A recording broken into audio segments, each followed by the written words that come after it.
ones, empaths. A trauma bond is basically a connection between the abuser and the person that's being abused, right? And in most scenarios, it happens romantically. So it's our romantic partner.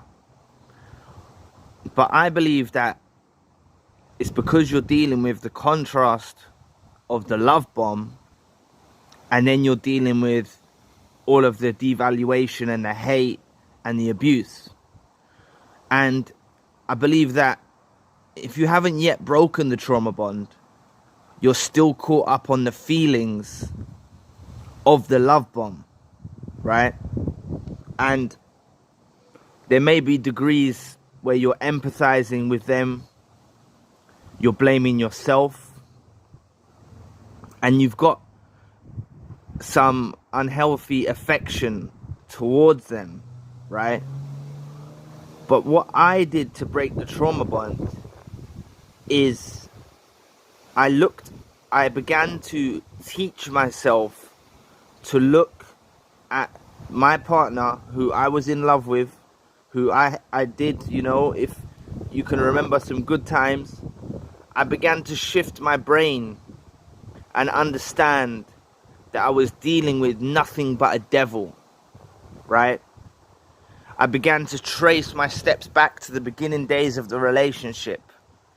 I began to realize that everything that you love about this individual, or you think that you love, or you think that you're bonded by, like the good stuff, the good times, every bit of that good time is a reflection of your own light. There's nothing in these individuals that's good, right? When I mean there's nothing, there's a small part of them that's good, but I mean there's nothing that you liked about this individual that's good. Everything good that you saw in them, they were mirroring you. You have to get this into your brain. They were mirroring you to make you fall in love with them. It's like a love spell, okay? So now you know that everything that you liked about this individual was a reflection of yourself. That leaves you thinking, okay, all right, I'm dealing with someone that mirrored me. But mirroring can branch off into manipulation.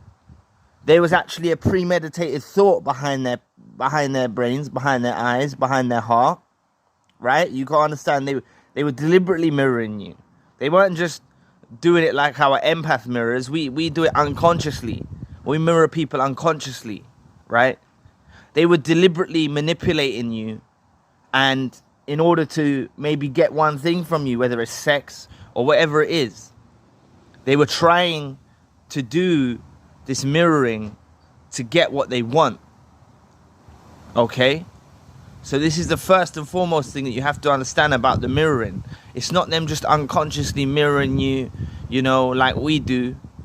They're deliberately mirroring you to gain control, to get what they want, whatever that might be.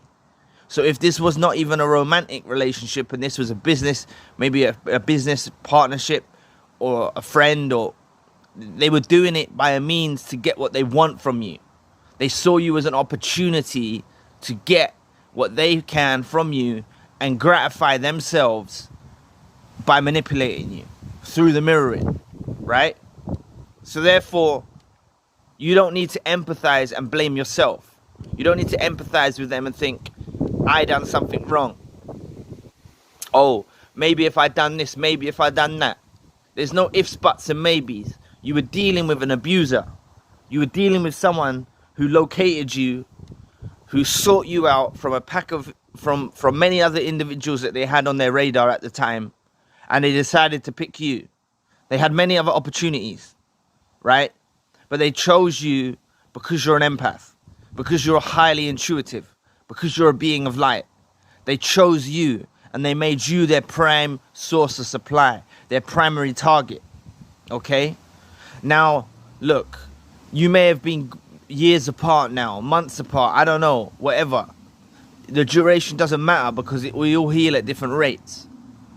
But you need to get into your mind that you're dealing with someone evil, right?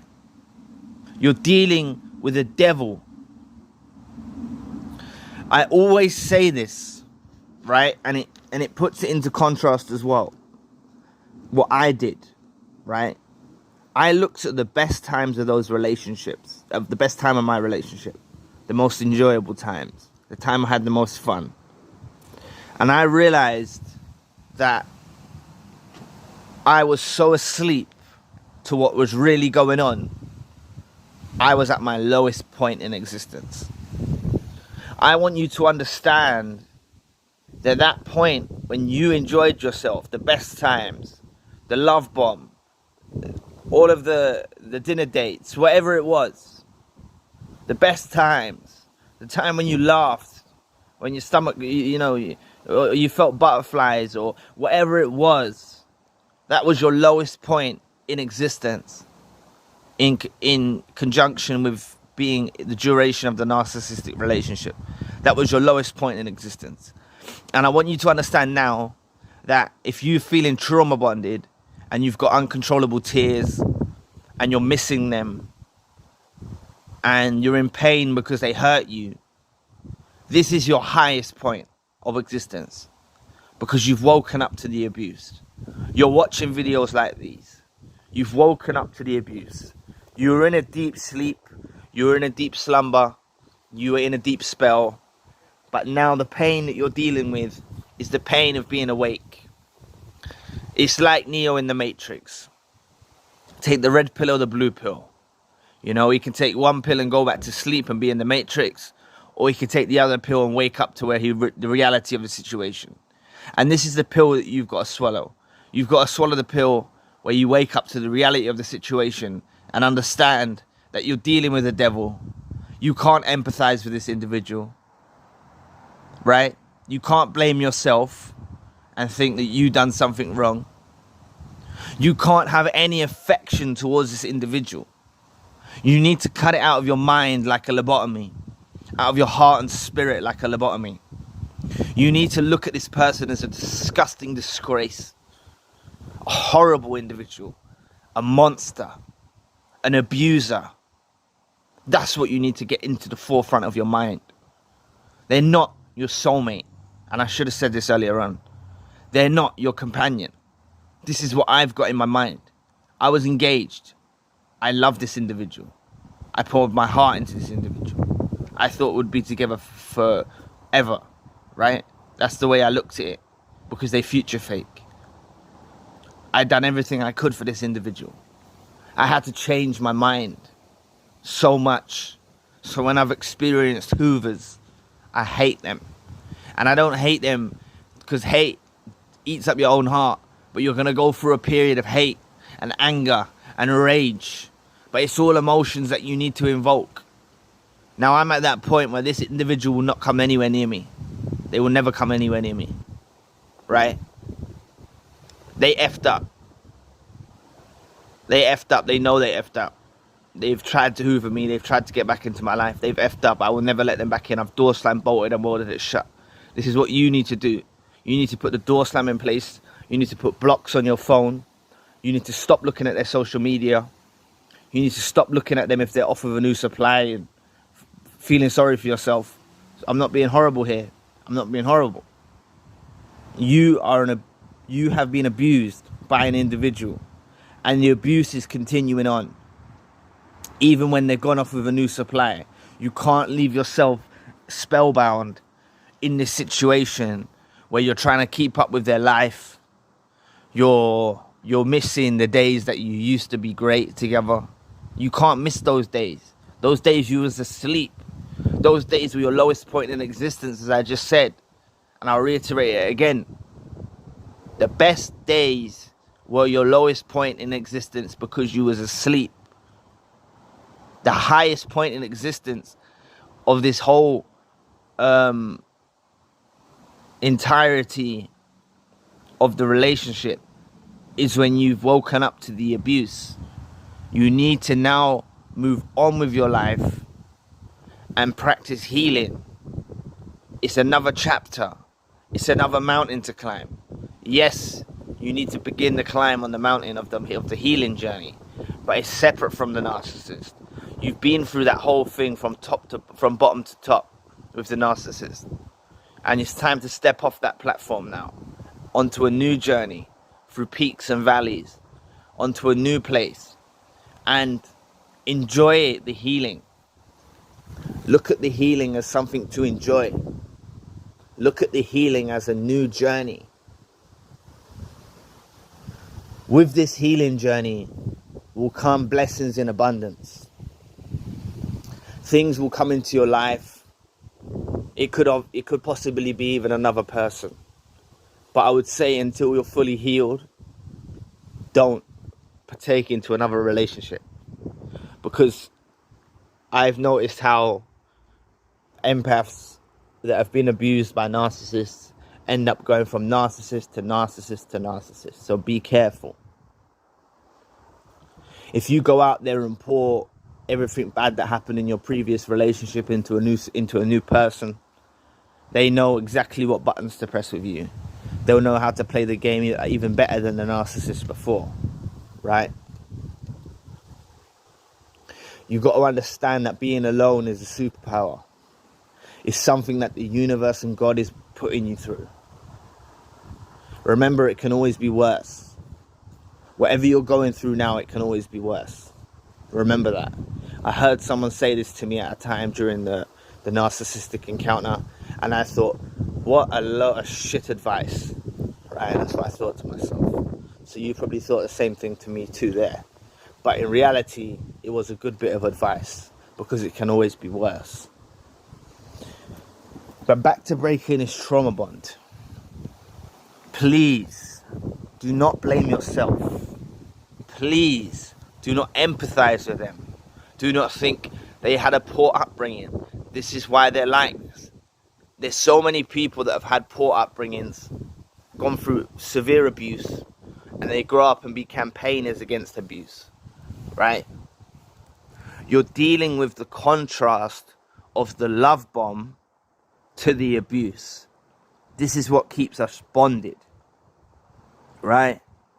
Because you're in this circulation of looking for relief. You're looking for, oh, I want love bomb again. I want nice again. It's way past that now. They've converted your supply to a negative supply. Supply is still the same supply for them, whether positive or negative.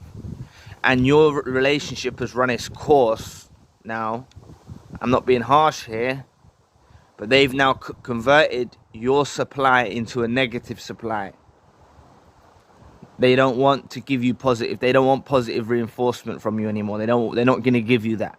They're not going to give you closure. They're not going to come around and say, I'm sorry. They're not going to come around unless they're low down narcissists. And they've got no other supply, and they're very desperate. They continue to play their game. But your brain is looking for a way out. And the way out is not through them. The way out is through the other door.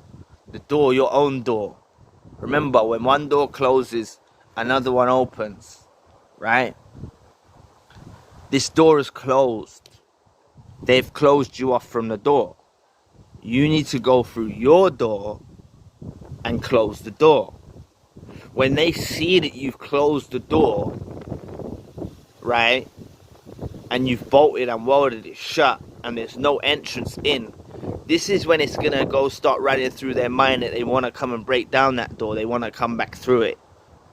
Until the point that you close the door, they won't get this reality check. Now, I'm not telling you this so you go and let them back in. Because if you let them back in, that's a whole nother video topic. If you let them back in. Right? Because they just want to probably get back through your door, have their way with you. If it's romantic, or even if it's business, they want to get their end of their deal done. And then they're going to discard you again. Right? So don't let them back in. I'm telling you that if you door slam, bolt and weld it shut and you go on your healing journey, it's going to take time. Right? You may have been with this individual for 3 years, 4 years, 5 years, 6 years, 10 years, whatever.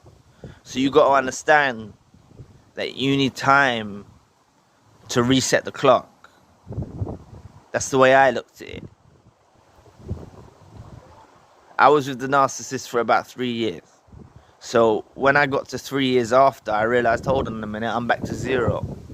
I'm not saying that's the dynamics that it's going to take for you if you was in a 10-year relationship, but I want you to understand that you've been through 10 years of abuse. So it's going to take some time to adjust, to get out of this abusive cycle and the mindset and looking for them for answers. You've got to not look for them for answers. You've got to not look for them as you. That's the problem with the trauma bond. The problem with the trauma bond is you're looking towards them for them to validate your pain and your hurt and put a band-aid on it. They're not going to be the one that comes to put a band-aid on and heal your wounds. They're not going to be the one that heals the wounds. God's going to be the one that heals the wounds. The universe is going to be the one that heals the wounds. You're going to be the one that heals your wounds. Right? You're a victim of abuse. Remember that first and foremost. This is not a loving relationship. This was not a boyfriend and girlfriend dynamic. This was not a husband and wife dynamic. This was not a companion dynamic. This was not a soulmate dynamic. They were a counterfeit soulmate sent your way by the devil to bring destruction and, in the worst case scenario, push you to suicide. Do you know how many of us that have gone through these narcissistic abuse have contemplated suicide? So many. Do you know how many chosen ones and empaths have actually ended their life before they've realized what the reality of the situation was? Many have. It's not even documented. It will just be documented as a suicide, right? But we don't know what was going through their heads and their minds at that time. Now, I'm not telling you this for you to go and take your own life. I'm not telling you this for you to even consider that, because I want you to understand that the biggest form of supply for a narcissist is someone to make the intention of a suicide over them, because this pleases the devil. Whether you believe in the devil or not, the negative side, the dark side, whatever you want to call it, this pleases these demonic entities in that realm, and it pleases the narcissist. It gratifies them. They're gratified over some horrific, horrible, nasty, horrible stuff. Okay? So what I need you to do is understand that you are on a journey of peaks and valleys through the entirety of the relationship with the narcissist. You went through the love bomb. You went through the devaluation. You went through the discard, or they push you too far so you cut them off. That was an entire mountain that you climbed. And I know that you're in pain, the worst pain that you feel right now, and you feel like you're at your lowest, but you've ascended through ascension to the highest point of this mountain. And now with a bird's eye view, you need to look down at that mountain and see you back in the beginning of the relationship when you think it was good times, and you need to see yourself as someone who was asleep to the abuse, who's someone who didn't see what was coming around the corner from the narcissist. It's not your fault. Don't blame yourself. We've all been through it. Collectively as a community, we've all made the mistakes. We all make mistakes, and they were a big mistake. Now it's time to get off that mountain. You need to do this journey alone now. Don't look for someone else to just soak up to fill the void. You need to enjoy your alone time. Read books. Study. You're studying now. You're doing part of the work now already. Right? Things are going to manifest in your life. As I said, it took me some time to heal. But I went and worked abroad. I went and started a business. I distracted my mind from the narcissist. 6 years later now, about a month ago, the narcissist reached out to me. They're weirdos. Remember, they're never done with us. So I promise you, if you close that door slam and bolt and weld it shut, you go no contact, they're going to pop up like a woodlouse. They're going to come out of the woodwork like a woodlouse. They're going to pop back up again. I promise you that. But please, please, people, please, please, please, do not fall victim to their sob story. Do not empathize with them.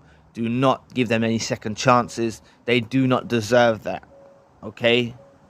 All the problem is now is you're missing the days of the love bomb. But you need to understand you was asleep and they was abusing you through the love bomb as well. They were mirroring you. They were saying things that you want to hear just to get what they want from you. Whether that was sex, whether that was money, whether that was whatever it was. They were saying these certain things during the love bomb just to get what they want from you. Okay? They were a manipulator.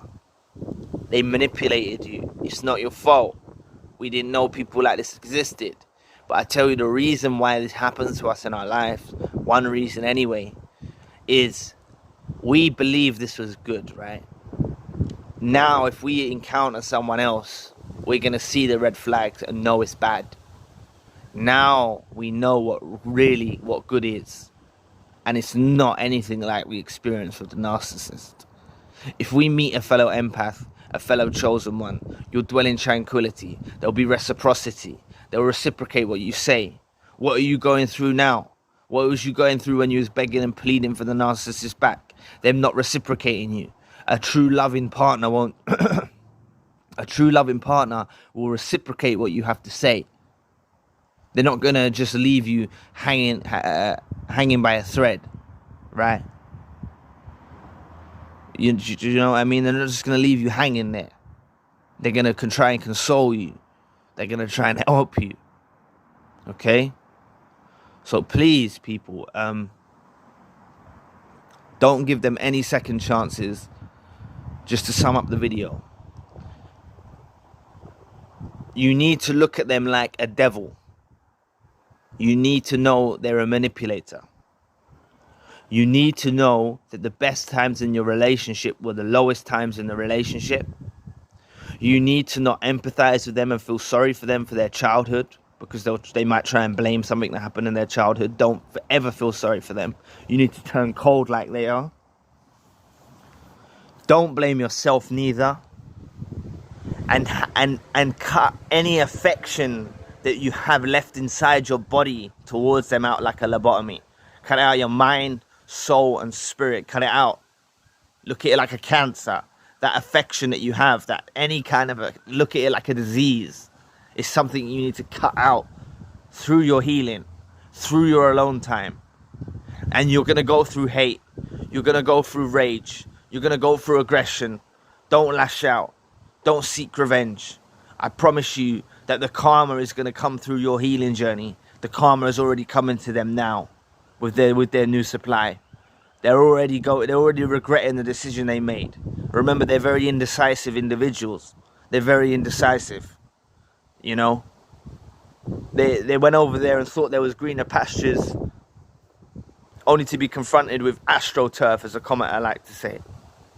Shout out to that commenter that put that out there. You know, they thought it was greener pastures and they thought they can leave you there. They're already regretting it. So please, if you shut your door, bolt and weld it shut, this doesn't give them an opportunity to creep back in your life and pop out the woodwork like a little woodlouse. And if they do pop out like a little woodlouse, you know like that game Whack-A-Mole, where the little thing comes popping out of the machine and you have to whack it with a hammer. You know what I'm saying? I'm telling you, just clap them one time. I'm joking, but you need to just make sure you slam that door. You know what I'm saying? You see them pop out, slam the door. Make sure the door's slammed already. You know, don't give them any energy. Don't give them no energy at all. Don't empathize with them. They're gonna come with manipulation again. You know, the next scale of events is gonna be another further manipulation. It's gonna be more.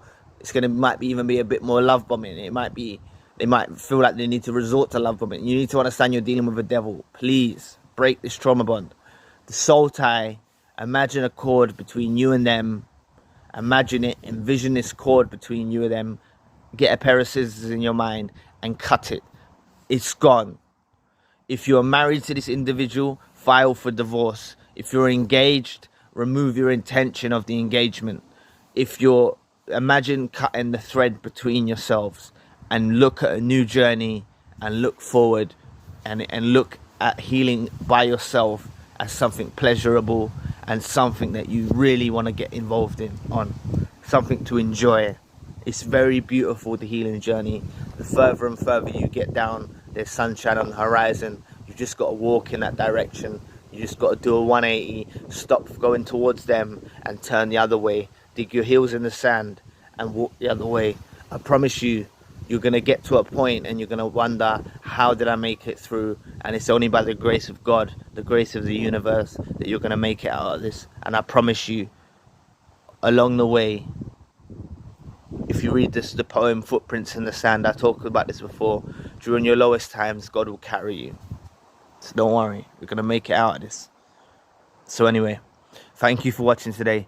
Please press the like and the subscribe button. If you'd like to donate to the channel, you can find the link in the description box. And if you'd like a one-to-one session with myself, you can also find the link in the description box. Currently I have the secondary channel, the spiritual channel. If you want to check that out, the link for that channel is also in the description box. So anyway, I'll be back with another video soon. Peace.